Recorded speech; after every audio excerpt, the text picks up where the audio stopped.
और चलिए अब आपको सीधे लिए चलते हैं जहां मुख्यमंत्री योगी आदित्यनाथ कार्यक्रम में पहुंचे हुए हैं। बस्ती में आर्य समाज का स्वर्ण जयंती समारोह में मुख्यमंत्री योगी संबोधित कर रहे हैं।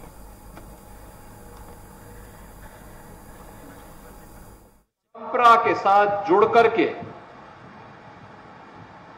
उनके पूर्वजों ने आर्य समाज बस्ती की स्थापना में योगदान दिया था और उन्होंने अपनी पैतृक परंपरा का निर्वहन करते हुए लगातार वे कार्यक्रम को आगे बढ़ाते रहे। और मुझे बस्ती में किसी एक कार्यक्रम में सबसे पहली बार 1995 में आने का अवसर में प्राप्त हुआ था, तो यही आर्य समाज बस्ती के कार्यक्रम में श्री ओम प्रकाश जी के ही कार्यक्रम में आने का अवसर प्राप्त हुआ था। आप अनुमान करिए 1995 संभवतः गोरखपुर से बाहर मेरा पहली बार जाना हो रहा था किसी सार्वजनिक कार्यक्रमों में, और उनमें से बस्ती का आर्य समाज का कार्यक्रम भी था।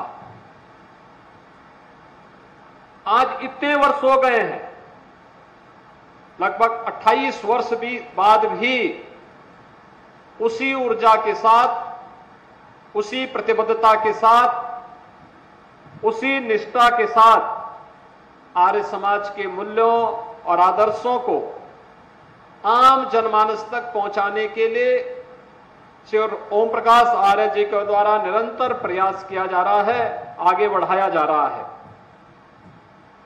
अपनी व्यक्तिगत पारिवारिक समस्याओं को दरकिनार करते हुए, एक पिता के लिए सबसे कठिन समय होता है जब वह अपने कोई जवान पुत्र को खो दे, लेकिन उससे उभरते हुए महर्षि दयानंद सरस्वती के मार्गों का अनुसरण करते हुए उन्होंने आर्य समाज के लिए जो योगदान दिया है और जो योगदान कर रहे हैं वह अत्यंत अभिनंदनीय है और सराहनीय है।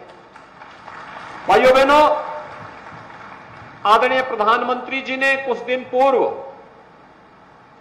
देश की राजधानी दिल्ली से महर्षि दयानंद सरस्वती जी के त्रिशताब्दी वर्ष के कार्यक्रम का शुभारंभ किया था, और आर्य समाज के उस कार्यक्रम के माध्यम से देश और दुनिया में फैले हुए लाखों आर्य वीरों को जागृत करने का कार्य किया था। आर्य समाज भारत का एक जीवंत आंदोलन रहा है। हर आंदोलन की शुरुआत कौन कर रहा है और उस आंदोलन के साथ चलने वाले सारथी कौन हैं, आंदोलन की दिशा उससे तय होती है और उसके परिणाम भी उसी से तय होते हैं। जब मैं आर्य समाज की बात करता हूं तो मुझे देश की आजादी के आंदोलन की याद भी आने लगती है। भारत के इतिहास का स्मरण होने लगता है। हम जब आर्य समाज की बात करते हैं, एक उस कालखंड में निर्भीकता के साथ कार्य करना कितना कठिन रहा होगा, जब ब्रिटिशर के द्वारा, अंग्रेजों के द्वारा भारत के अंदर तुष्टीकरण की नीतियों को थोपने का कार्य हो रहा होगा, और तब आर्य समाज वैदिक धर्म की बात कर रहा हो, चारों वेदों की बात कर रहा हो। कितना कठिन रहा होगा।